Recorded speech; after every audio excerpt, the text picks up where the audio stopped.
महाराज की जय। श्री सद्गुरु महाराज की।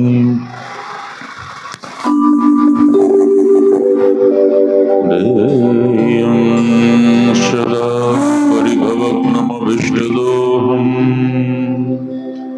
तीर्थास्पदं शिवविरञ्चिनुतं शरण्यम् मृत्यार्तिहं प्रणतबालभवाब्धिपोतम् वन्दे महापुरुषते चरणारविन्दम्।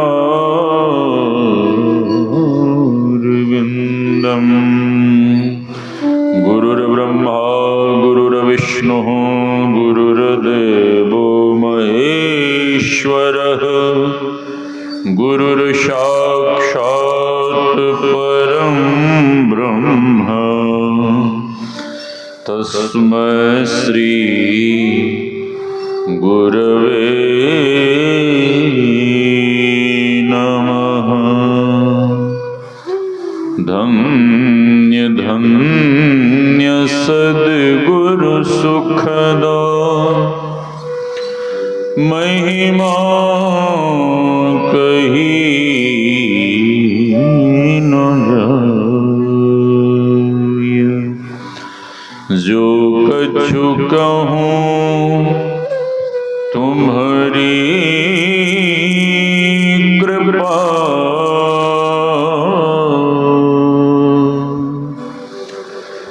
मोते कछु न बसाय।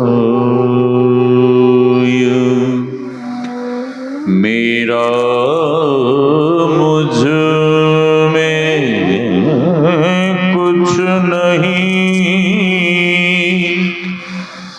जो कुछ है गुरु तो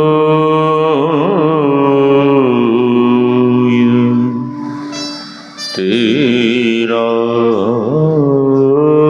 तुझको सौंपता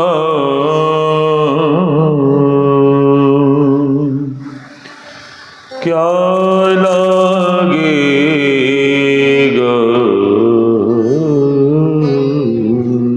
मोर। तेरा तुझको सौंपता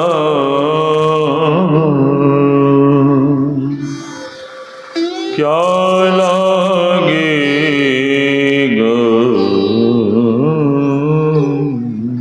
मोर। आसन पर आसीन परमाराध्य सद्गुरु महाराज के युगल चरणों में कोटि कोटि नमन। इस पावन मंच पर विराज रहे गुरु महाराज के प्रिय शिष्य आदरणीय स्वामी श्री नंद किशोर बाबा, इस पावन ज्ञान यज्ञ में पधारे हुए पूज्य गुरुजन, सत्संग प्रेमी महानुभावों, माताओं एवं भक्तिमती बहनों, आप सबों के भीतर विराज रहे परमात्मा स्वरूप आत्मा को हम वंदन करते हैं। सिया राम मैं सब जग जानी, करो प्रणाम जोर जुग पानी।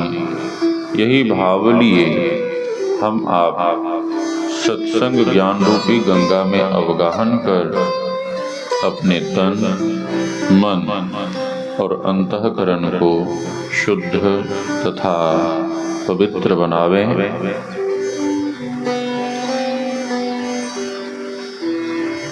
अभी हम आप श्री रामचरितमानस सारस्वतिक से भगवान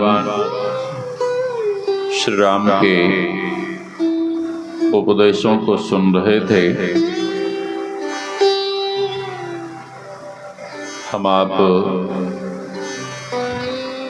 सुन रहे थे जीवन मुक्त ब्रह्म पर चरित सुनहि तजि ध्यान। जे हरि कथा न करहि रति तिनके ही पाषाण। इधर आ जी बाबा, आगे में जगह है इधर। श्री सद्गुरु महाराज की जीवन मुक्त महापुरुषों को भी जब पता लगता है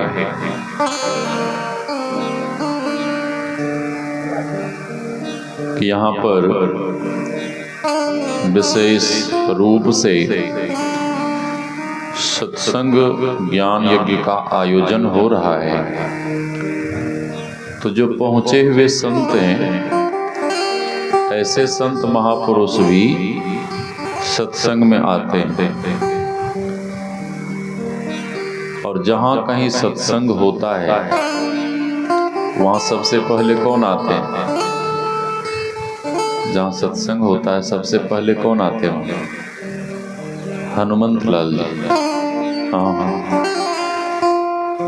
राम कथा सुनबे को रसिया, बड़े ही रसिक, सत्संग के सबसे बड़े रसिक श्रोता हनुमंत लाल जी। भगवान की वाणी में भगवान कहते हैं, नाहं वसामि वैकुंठे योगिनाम हृदयेन च मद्भक्ता जत्र गायन्ति तत्र तिष्ठामि नारदम। हे नारद जी, ना तो मैं बैकुंठ में रहता हूँ, ना ही मैं क्षीर सागर में रहता हूँ। तो नारद जी ने पूछा कि प्रभु आप कहाँ रहते हैं? तो भगवान कहते हैं, जहाँ मेरे भक्त मेरा यशगान करते हैं, गुणगान करते हैं, ध्यान भजन करते हैं, सत्संग करते हैं, मैं वहीं रहता हूँ। इसका मतलब यह है कि जहाँ भी सत्संग होता है वहाँ संत के साथ साथ, भक्त के साथ साथ भगवान भी निश्चित रूप से विराजते हैं। हाँ, अच्छा, विराजते हैं तो नजर क्यों नहीं आते हैं? दिखते क्यों नहीं है? चाम चश्मसों नजरी न आवे। ठीक है, इस चर्म चक्षु से हम आप उन्हें नहीं देख सकते। अच्छा, संत लोग जब शरीर छोड़ते हैं तो क्या कहते हैं? फलाने संत मर गए।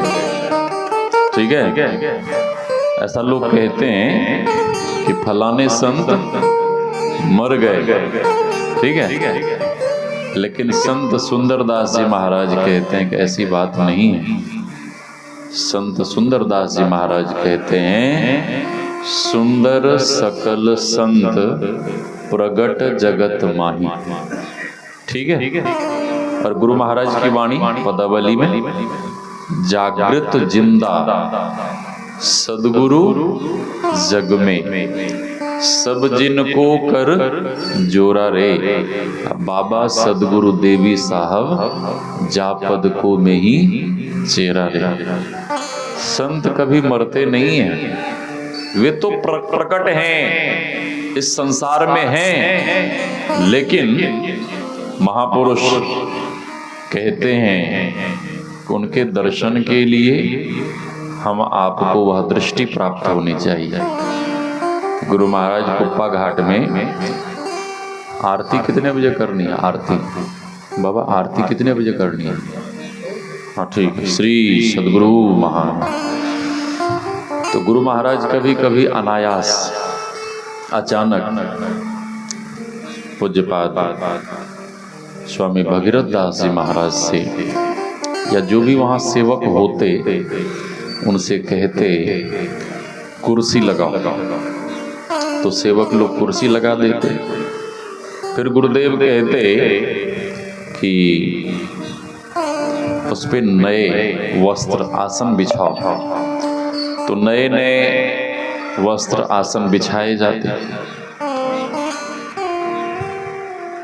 बहुत देर तक गुरु महाराज बैठे रहते, बहुत देर तक गुरु महाराज बैठे रहते। फिर बाद में गुरु महाराज कहते सेवकों से कि अब कुर्सी उठा लो, आसन भी समेट के रख दो। तो सेवक कहते सरकार इतनी देर आप बैठे रहे, कुर्सी लगवाए, आसनी लगवाए, सब कुछ लगवाए, क्या जो अतिथि आने वाले थे वो नहीं आए? नहीं आए? कौन आने वाले थे और वे आए नहीं? गुरु महाराज कहते अरे तुम लोग नहीं जानते हो, हमसे मिलने के लिए, हमसे मिलने के लिए, हमसे जिज्ञासा समाधान करने के लिए, शंका समाधान करने के लिए स्वर्ग से बड़े बड़े देवी देवता लोग हमारे पास आए थे। हाँ हाँ हाँ। और बहुत देर तक उन लोगों ने हमसे वार्ता की, जिज्ञासा समाधान हुआ और फिर वे लोग अभी अभी यहाँ से वापिस गए। हाँ, तो मैं कह रहा था जीवन मुक्त महापुरुष भी, उन्हें जब पता लगता है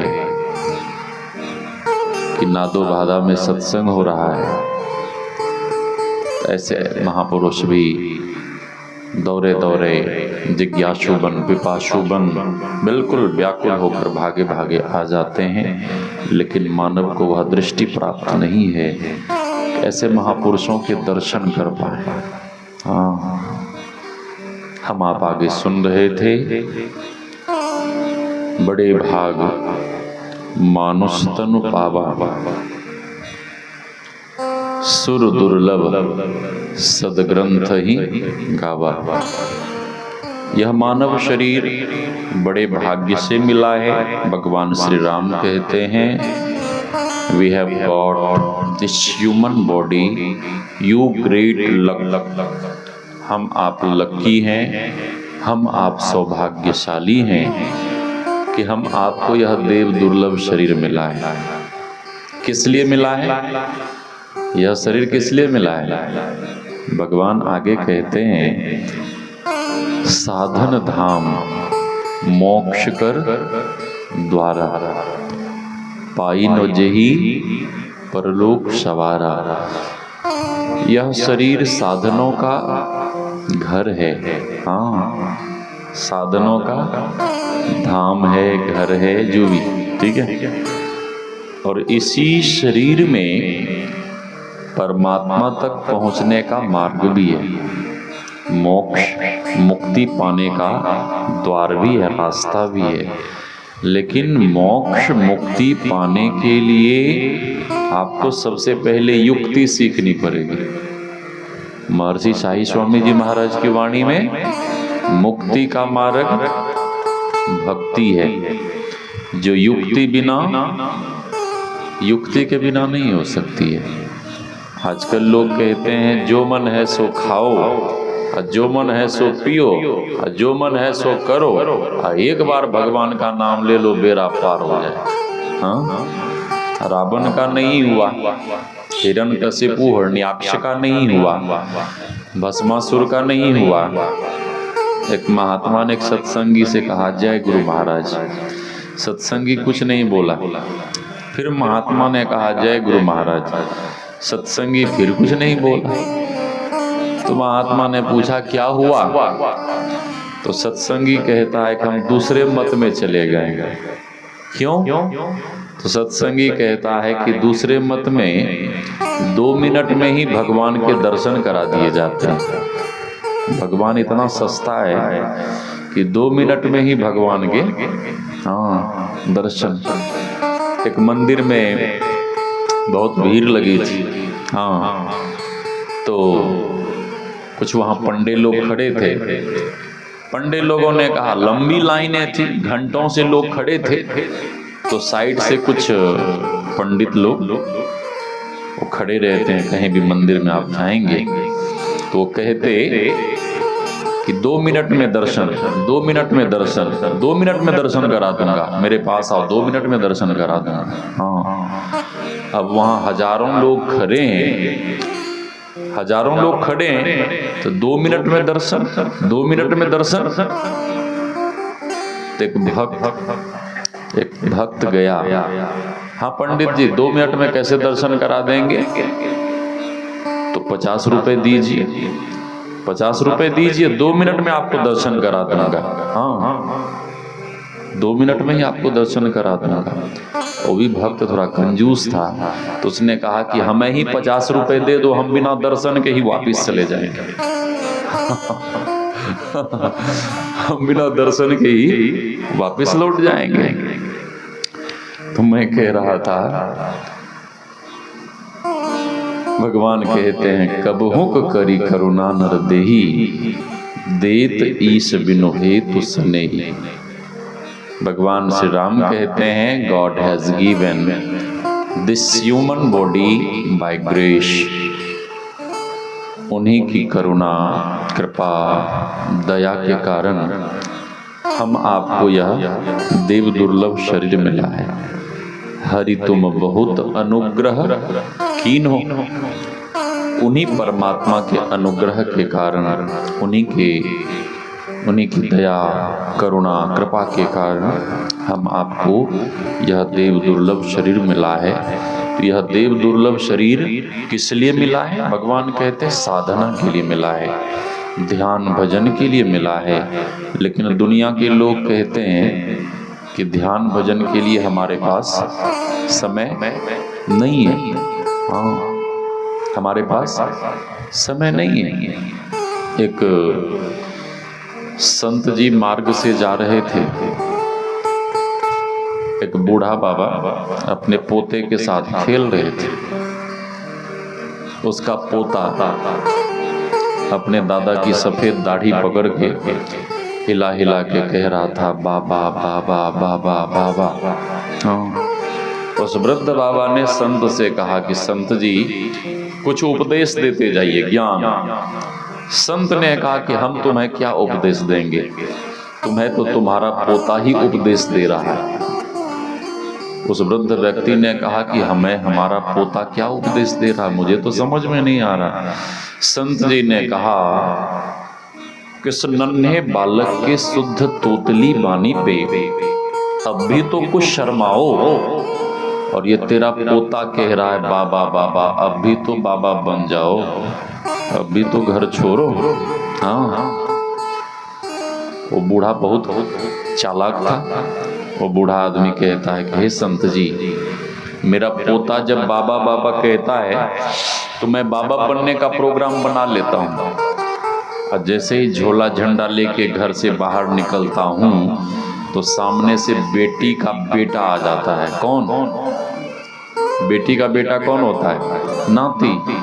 पोता कहता है बाबा बाबा, तो मैं बाबा बनने का प्रोग्राम बना लेता हूँ, तो सामने से नाती आता है। जैसे ही घर से मैं बाहर निकलता हूँ झोला झंडा लेके, तो नाती कहता है नाना नाना नाना नाना, ए नाना, चाहे कुछ भी हो जाए बाबा जी मत बनना। आदमी कम चालाक नहीं है। भगवान कहते हैं यह शरीर साधना के लिए मिला है, लेकिन लोग बहाने बनाते हैं।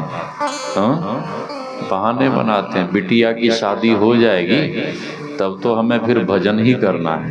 हाँ, बिटिया की शादी हो गई, एक पोता हो जाएगा तो कम से कम पोता का मुंह देख लूंगा, फिर घर छोड़ूंगा, फिर भजन में लगूंगा। पोता हो गया, अब पोता बीमार है, अब उसकी चिंता। बड़ा हो गया तो उसके विवाह की चिंता, कम से कम विवाह तो देख लूं। हाँ, पोते की जो नूह आएगी, पोतोहू, उसका मुख तो कम से कम देख लें, फिर जाएंगे भजन करने। हाँ, समय बीतता चला जा रहा है। बीत गए दिन भजन बिनारे, बाल अवस्था खेली गवायो, जब जौवन तब मान घनारे, बीत गए दिन भजन बिनारे। वृद्ध भय तन आलस उपजी। युवा लोगों को कहिए चलो ना मंदिर में सत्संग हो रहा है, तो युवा लोग कहेंगे कि सत्संग भजन करना तो बूढ़े लोगों का काम है, बूढ़े लोगों का काम है, तुम्हारा क्या काम है भाई? तो युवा लोग कहेंगे मेरा काम है खाना पीना मौज मस्ती करना। ठीक है, हाँ, लेकिन उन्हें पता नहीं है, महापुरुष कहते हैं नहीं बालक नहीं यौवने, नहीं वृद्धि कछु बंद, वह अवसर नहीं जानिए, कब आए परे जमफंद। हाँ, कब यमराज का फंदा गले में पड़ जाएगा कहना मुश्किल। ठीक है, खूब बढ़िया से बातें कर रहे हैं, खूब बढ़िया से खा पी रहे हैं, चल फिर रहे हैं, सब काम कर रहे हैं, लेकिन जैसे ही काल आता है अपना झपट्टा मारता है और लेके चला जाता है। कई घटनाएं हमने देखी हैं। एक नवयुवक बाइक उठाया, घर से निकला, गांव से बाहर भी नहीं गया था, गांव के ही रोड पे पता नहीं कैसे कैसे गिर गया। पूर्णिया साइड की घटना है, गांव में रोड पे गिरा, सर फटा और उसी समय मर गया। हाँ, मैं उसके घर बाद में गया था, वहां के लोग बड़े दुखी होकर बता रहे थे। हाँ, और युवा के बाद तो बुढ़ापा आना ही है। वृद्ध भय तन आलस उपजी, रोग ग्रसित भय सकल तनारे, लाहे कारण मूल गवायो, अजहुन मिट्टी मन की तृष्णारे, बीत गए दिन भजन बिनारे, कहत कबीर सुनो भाई साधो, पार उतर गए संत जनारे, पार उतर गए संत जनारे, बीत गए दिन भजन बिनारे। महर्षि साई स्वामी जी महाराज की वाणी में मन भजन करो भगवान, भरोसा क्या कल का। लोग कहते हैं आज नहीं कल से भजन में लगेंगे, ठीक है, कल से भजन करेंगे, लेकिन महर्षि साई स्वामी जी महाराज कहते हैं कि कल आएगा कि नहीं आएगा ठिकाना नहीं है। हाँ, कल हम देख पाएंगे कि नहीं देख पाएंगे कोई ठिकाना नहीं है, लेकिन फिर भी भीतर में बहुत तरह की इच्छाएं, तमन्नाएं, तृष्णा, वासना, कामना मानव बिल्कुल भीतर गूंथता रहता है। टाला टूली में दिन रीता, एक नहीं युग बहुतों बीता। ये टाला टूली में क्या हुआ, बहुत युग बीत गए बाबा। हाँ, एक नहीं बहुत युग बीत गए। टाला टूली में दिन रीता, एक नहीं युग बहुतों बीता, कर आस परम फल का, भरोसा क्या कल का, मन भजन करो भगवान, भरोसा क्या कल का। कल का कोई ठिकाना नहीं है, इसलिए महर्षि साई स्वामी जी महाराज कहते हैं सोच लो समय के रहते। दूसरे भजन में सोच लो समय के रहते। ये समय जो आपको मिला है ना, अवसर, रावण कहाँ रहता था? सहरसा में। कहाँ रहता था? मधेपुरा में। कहाँ रहता था रावण? श्री सदगुरु। कहाँ रहता था रावण? लंका में। लंका किस चीज से बनी थी? सोने स्वर्ण हाँ से बनी हुई लंका। अच्छा, बड़े सौभाग्य से उसे मिला था। जिस तरह से सौभाग्य से हम आपको यह देव दुर्लभ शरीर मिला है, उसी तरह सौभाग्य से रावण को स्वर्ण नगरी लंका मिला। अच्छा, उस स्वर्ण नगरी लंका का रावण ने सदुपयोग किया या दुरुपयोग? दुरुपयोग किया, ठीक है। रावण को सोने का नगर मिला था और हम आपको ये मानव जीवन रूपी एक सुनहरा अवसर मिला है। ध्यान से सुनिए, हम आपको भी परमात्मा की कृपा से एक सुनहरा अवसर मिला है। रावण ने दुरुपयोग किया तो परिणाम क्या मिला? उसे परिणाम क्या मिला? रहा न कुल को रोबनिहारा, 1 लख पूत 1.25 लख नाती, जा रावण घर दिया न बाती।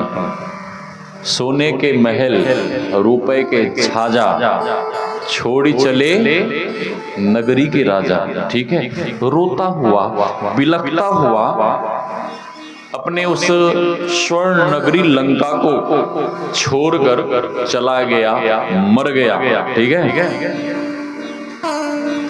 यदि हम आप भी इस मानव शरीर का दुरुपयोग करेंगे, मानव जीवन का सदुपयोग नहीं करेंगे, तो हम आपको भी रावण के जैसे हाथ मलता हुआ, ठीक है, रोता हुआ, पश्चाताप करता हुआ शरीर और संसार को छोड़कर जाना पड़ेगा। अच्छा, अंत समय में पछताना नहीं पड़े, रोना नहीं पड़े, दुखी नहीं होना पड़े, उसके लिए क्या करना चाहिए? इस सुनहरे अवसर का सदुपयोग करना चाहिए, इस सुनहरे अवसर का लाभ उठाना चाहिए। हाँ, एक राजा ने मेला लगाया। मेला, इधर मेला लगता है क्या? लगता है। हाँ हाँ, श्री सदगुरु मेला लगता है, तो राजा ने मेला लगाया। हाँ, मेला। और राजा ने घोषणा कर दी कि इस मेले में जो कोई व्यक्ति जो चीज लेना चाहे वो ले सकता है, मुफ्त में। हाँ, गाय लेना चाहे, बैल लेना चाहे, स्वर्ण आभूषण लेना चाहे, रुपया पैसा लेना चाहे, खाद्य पदार्थ, खिलौने, बहुत कुछ ले सकता है, ले सकता है। एक लड़का महात्मा का शिष्य, तो लड़का पूछता है कि गुरुजी, हम मेले में जा रहे हैं। हाँ? मेले में जा रहे हैं गुरुजी, मेले में जाकर हमें क्या लेना चाहिए? हाँ, क्या लेना चाहिए? तो गुरुजी ने बता दिया कि जब राजा ने इस तरह की घोषणा की है तो जाओ, अच्छी बात है, जाओ। अब जो सामान्य साधारण जन थे, अब कोई स्वर्ण आभूषण ले रहा है, कोई रुपया पैसा ले रहा है, कोई हाथी ले रहा है, कोई घोड़े ले रहा है, कोई खाद्य पदार्थ ले रहा है, जिसको कोई वस्त्र, कोई कुछ। हाँ, और उसी मेले में राजा साहब अपना सिंहासन लगाकर बिल्कुल आराम से बैठे थे, देख रहे थे कौन क्या ले रहा है, कौन क्या कर रहा है, बिल्कुल देख रहे हैं, आनंदित होकर देख रहे हैं। और ये नवयुवक इधर उधर सब कुछ देखा, हाँ, लेकिन कहीं किसी भी वस्तु को हाथ नहीं लगाया। और ये नवयुवक दौड़ता हुआ सभी लोगों के बीच से दौड़ता हुआ, लोगों ने कहा ये कैसा लड़का है, पागल है, ये खाली दौड़ रहा है, इधर से उधर दौड़ रहा है, दौड़ लगा रहा है, कुछ तो ले नहीं रहा है। हाँ, लोगों ने समझा कि ये पागल है, इसलिए कुछ नहीं ले रहा है। लेकिन लड़का तो किसी बहुमूल्य चीज की, वस्तु की खोज में इधर उधर दौड़ रहा है। अब मेला बहुत बड़ा था, बहुत भीड़, अब इधर से उधर दौड़े, उधर से उधर दौड़े। लोगों ने पूछा, अरे तू क्या लेगा, क्या खोज रहा है, इतनी देर से तुम दौड़ लगा रहा है, तुम्हें क्या चाहिए? लड़का कुछ नहीं बोल रहा है, वो केवल दौड़ लगा रहा है। और दौड़ लगाते लगाते, ढूंढते ढूंढते लड़का सीधे राजा साहब के पास जा पहुंचा। और राजा साहब के हाथ को पकड़ लिया। राजा ने कहा, अरे क्या तुम्हारा मन मेले में नहीं लगा? क्या मेले में जितनी वस्तुएं थी उसमें से कोई वस्तु तुम्हें अच्छी नहीं लगी? तुम यहाँ क्यों आ गए मेरे पास? जाओ मेले में घूमो फिरो। उस लड़के ने कहा कि राजा साहब, आपने जितनी वस्तुएं मेले में रखवाई हैं उसमें से एक भी वस्तु मुझे पसंद नहीं आई, कुछ भी पसंद नहीं आया। तो राजा ने पूछा, तुम्हें क्या पसंद आया, तुम्हें क्या अच्छा लगा? तो लड़का कहता है कि राजा साहब, इस पूरे मेले में केवल आप अच्छे लगे और मुझे केवल आप चाहिए और कुछ नहीं चाहिए। राजा साहब हैरान रह गए कि मेरी घोषणा के अनुसार मैं इसका हो गया। किसका हो गया?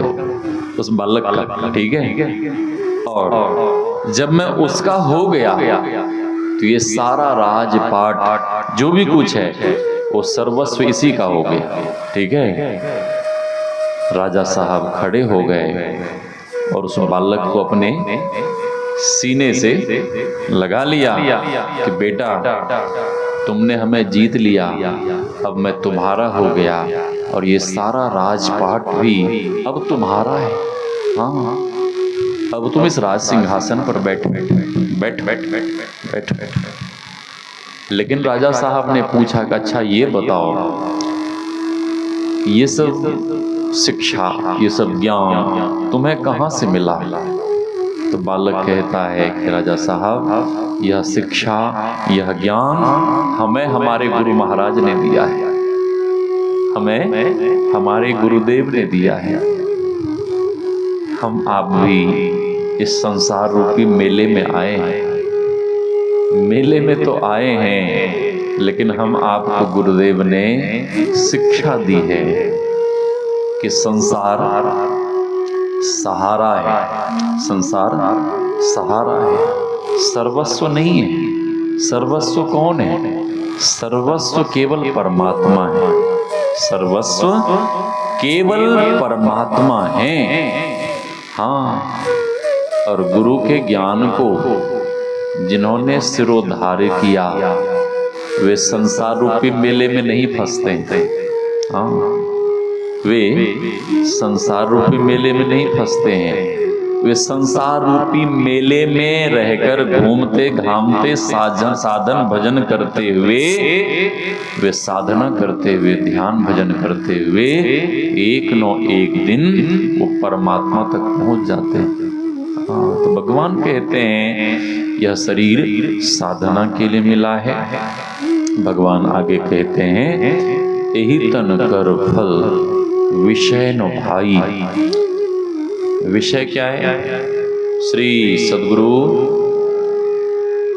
विषय क्या है? रूप, रस, गंध, स्पर्श, शब्द, ठीक है। कोई अच्छी बातों को हम आप सुनते हैं तो बिल्कुल उधर मन लग जाता है। कोई अच्छी चीजों को देखते हैं तो बिल्कुल मन उधर चला जाता है, आसक्त हो जाता है। तो विषय, सच में कहूं तो विषय जहर है, विषय स्वीट पॉइजन है, विषय धीमा जहर है। आप कहेंगे धीमा जहर कैसे, स्वीट पॉइजन कैसे, आप पूछेंगे तो ध्यान से सुनिए, आपको लगेगा कि बात बिल्कुल ठीक। जो भी कोई विषयों को भोगता है, विषयों को भोगता है, तो विषयों को भोगने के बाद, विषय भोग करने के बाद क्या होता है? शरीर दुर्बल हो जाता है, शरीर शिथिल हो जाता है और शरीर में बहुत तरह की बीमारियां हो जाती हैं। शरीर में बहुत तरह की बीमारियां, आप पूछेंगे बीमारी, हाँ क्या होता है? नस में दर्द होने लगता है। सबसे पहली बीमारी शरीर में होती है, घुटना उठना तो बाद में होता है। सबसे पहली बीमारी जिसको डॉक्टर लोग साइटिका बोलते हैं, साइटिका, ये ब्रह्मचर्य को नष्ट करने के ही कारण होता है। जब और साधक को ब्रह्मचर्य का पालन करना चाहिए। ब्रह्मचर्य का पालन करेंगे तो शरीर में शक्ति रहेगी, और शरीर में शक्ति रहेगी तो आप अधिक देर तक साधना में बैठ पाएंगे। और जो ब्रह्मचर्य नष्ट करते हैं वे अधिक देर तक साधना में नहीं बैठ पाते, अधिक देर तक ध्यान भजन में नहीं बैठ पाते। और जो ब्रह्मचर्य का पालन नहीं करते और ब्राह्म मुहूर्त में जगकर भजन नहीं करते, वो ब्रह्म को कभी नहीं देख सकते। ब्रह्म को देखने के लिए ब्रह्मचर्य का पालन आवश्यक है। ब्रह्मचर्य के पालन के साथ साथ ब्राह्म मुहूर्त में जगकर ध्यान भजन करना वो भी आवश्यक है। जो ब्रह्मचर्य का पालन करते हैं और ब्राह्म मुहूर्त में जगकर भजन करते हैं, उन्हें शीघ्राति शीघ्र गुरु कृपा से ब्रह्म की प्राप्ति हो जाती है। तो भगवान कहते हैं, हाँ मैं कह रहा था नस में प्रॉब्लम हो जाता है, दर्द होने लगता है, हाँ कमर में, पैर में दर्द, उसके आगे क्या होता है? घुटने में दर्द होता है, हाँ पीठ में, गर्दन में, सर में, पूरे शरीर में दर्द होने लगता है, जलन होने लगती है। और इतना जलन, बस जलन के साथ ही मानव सारा जीवन बिताता है। कई लोग मिलेंगे आपको, वे कहेंगे कि हमारे शरीर में बहुत जलन होता है, बहुत जलन होता है। क्यों? इसलिए कि उन्होंने ब्रह्मचर्य का पालन नहीं किया, ब्रह्मचर्य को नष्ट किया, ब्रह्मचर्य को यूं ही उन्होंने बर्बाद कर दिया। तो भगवान कहते हैं, यही तन कर फल विषय न भाई, ए भाई यह शरीर विषयों को भोगने के लिए नहीं मिला है। महर्षि शाही स्वामी जी महाराज की वाणी में, मान मान मन यह तन तेरा, हीरा रतन अनमोल है। विषयों के पीछे पर पगले, कर रहा माटी मोल है। मिट्टी के मोल में क्यों हीरे लुटा रहा है, क्यों आत्मा को बेचकर इस तन को सजा रहा है।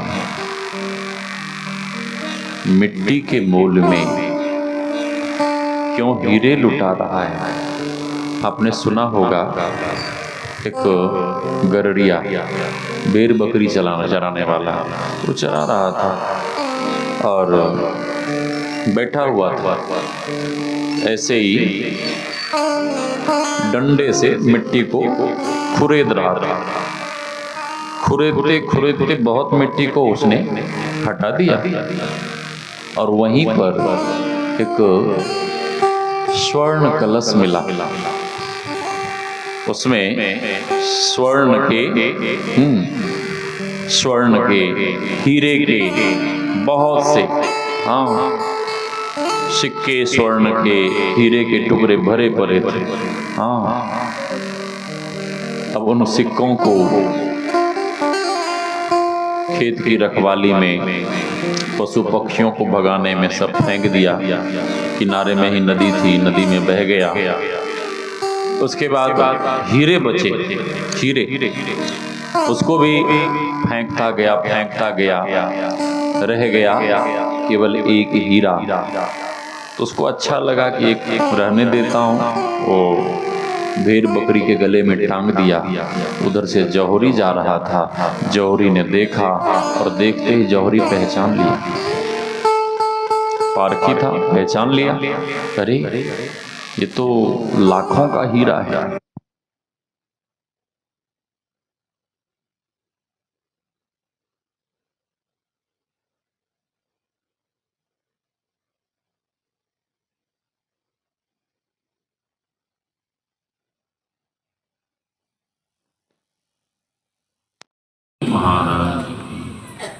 यह मैं ये चमकीला धातु दे दो, चमकीला धातु दे दो।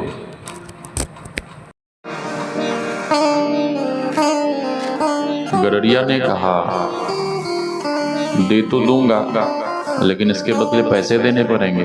ठीक है, ठीक है, ये लो 5 रुपए। वो गरड़िया भोला भाला सीधा साधा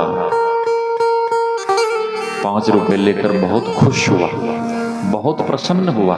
हाँ, लेकिन जैसे ही जौहरी ने उस हीरे को अपने हाथ में लिया तो जौहरी के हाथ से वो हीरा सीधे जमीन पे जा गिरा और उस हीरे के हजारों टुकड़े हो गए। हाँ, तो जौहरी बड़ा दुखी हुआ और दुखी होकर उस हीरे से पूछने लगा, अरे भाई, जब भेड़ बकरी के गले में थे तो एकदम तुम सुरक्षित थे, हाँ, साबुत थे, लेकिन जैसे ही मैंने तुम्हें अपने हाथ में लिया तो तुम 100 टुकड़ों में, ये हजारों टुकड़ों में क्यों विभक्त हो गए? इतने टुकड़े हो गए कि इकट्ठा करना मुश्किल है। तो हीरे के भीतर से आवाज आई कि ए जौहरी, गरड़िया तो भोला भाला था, सीधा साधा था, निश्चल था, निष्कपट था, वो मेरे कीमत को नहीं जानता था, इसलिए मैं उसके पास बिल्कुल यथावत था, सुरक्षित था।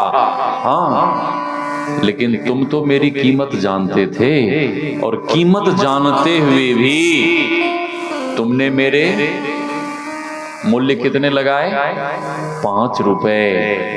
और कीमत जानते हुए भी तुमने उचित मूल्य नहीं दिए, इसीलिए मैं 100 टुकड़ों में विभक्त हो गया, हजारों टुकड़ों में विभक्त हो गया। हाँ, तो मैं कह रहा था यह शरीर साधना के लिए मिला है, ध्यान भजन के लिए मिला है।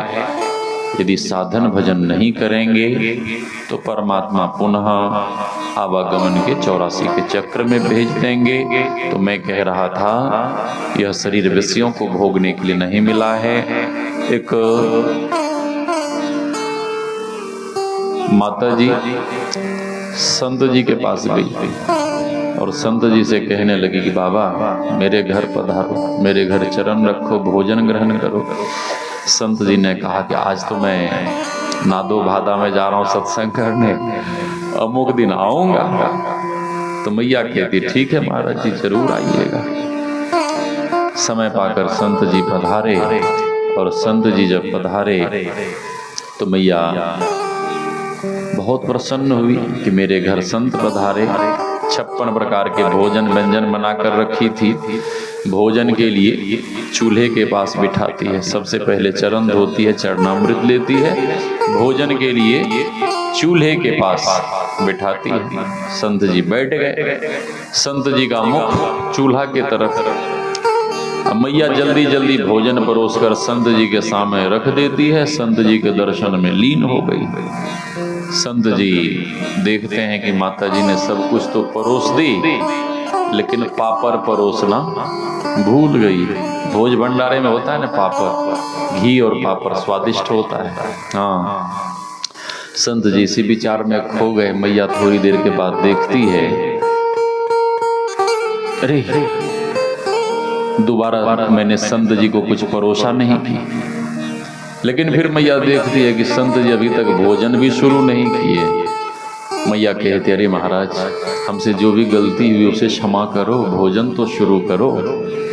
संत जी मन ही मन सोचने लगे कि भोजन शुरू नहीं करता हूँ तब भी ठीक नहीं है, और पापड़ मांगूंगा तो प्रतिष्ठा चली जाएगी, इसलिए मांगना भी ठीक नहीं है।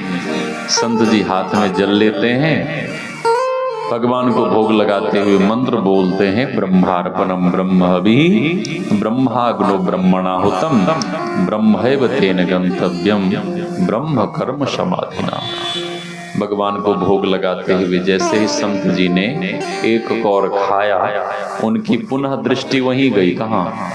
चूल्हे के पास जहाँ पापड़ रखा हुआ था। तो मिले तो कैसे मिले? संत जी के भीतर एक उक्ति सूझी, उपाय सूझा, और संत जी बोल उठे, माता जी, भगवान की बहुत बड़ी कृपा है, हमारा सौभाग्य है कि आज मैं आपके घर भोजन ग्रहण कर रहा हूँ। मैया कहते, अरे महाराज, ऐसी क्या बात हो गई? सौभाग्य तो हमारा है कि हमारे घर संत पधारे हैं, आप ऐसा क्यों कह रहे हैं? संत जी कहते हैं, माता जी, जब मैं कुटिया से आ रहा था तो मार्ग में बहुत बड़ा विषधर सर्प मिल गया था, और उस विषधर सर्प से मैं बाल बाल बच गया। अब तुम ही बताओ कि मेरे ऊपर भगवान की कृपा है कि नहीं, सौभाग्य है दुर्भाग्य?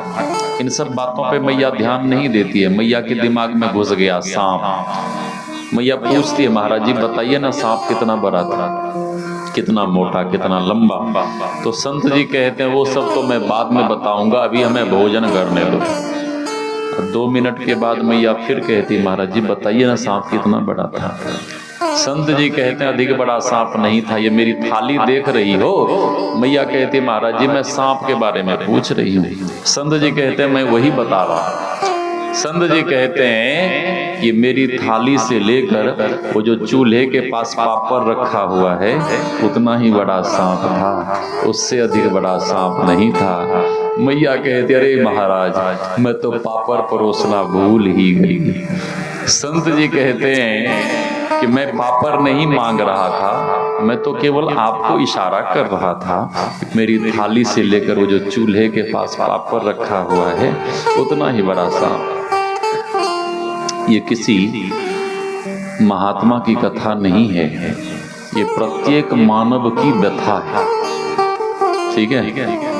अच्छा, संत जी को इतना कुछ मिला था कि आधे भोजन भी ग्रहण करते तो उनका पेट भर जाता।